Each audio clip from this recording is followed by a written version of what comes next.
নমস্কার বন্ধুরা, কেমন আছেন? আশা করি আপনারা সকলে ভালো আছেন।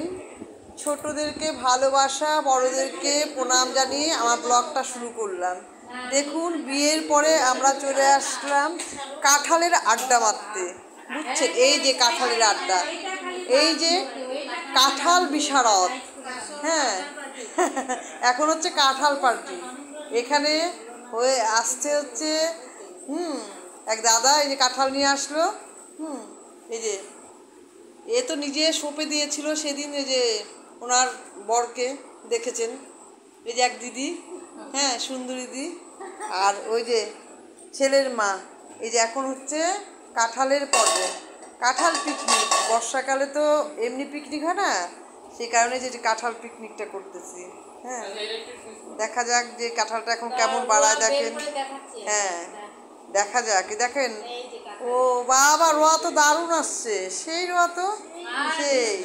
আসলে এখন মনেই হচ্ছে যে দেখেন, ওনার কিন্তু সব কিছু ভালো আসছে, তার মানে মনটা ভালো, যার জন্য সব কিছু ভালো আসছে। বুঝছো তো? হ্যাঁ,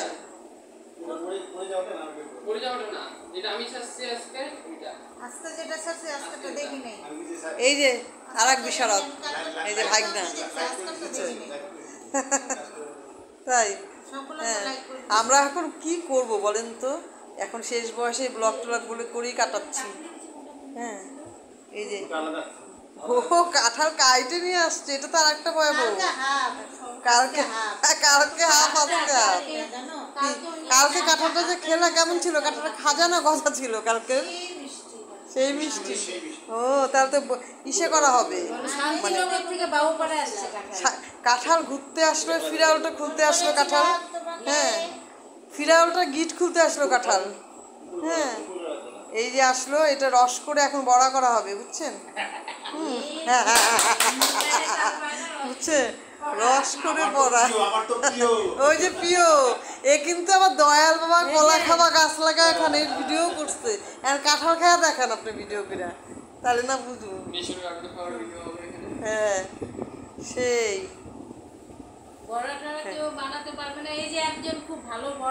এ বাবা, একদিন হঠাৎ, বুঝছেন, এ হচ্ছে এই ভদ্রমহিলা, কি বলবো, বকুল দিয়ে হচ্ছে এত সুন্দর বড়া করতে পারে। মালপোয়ার কথা এখনো মনে আছে, সেই দিনে মালপোয়া হঠাৎ। হ্যাঁ,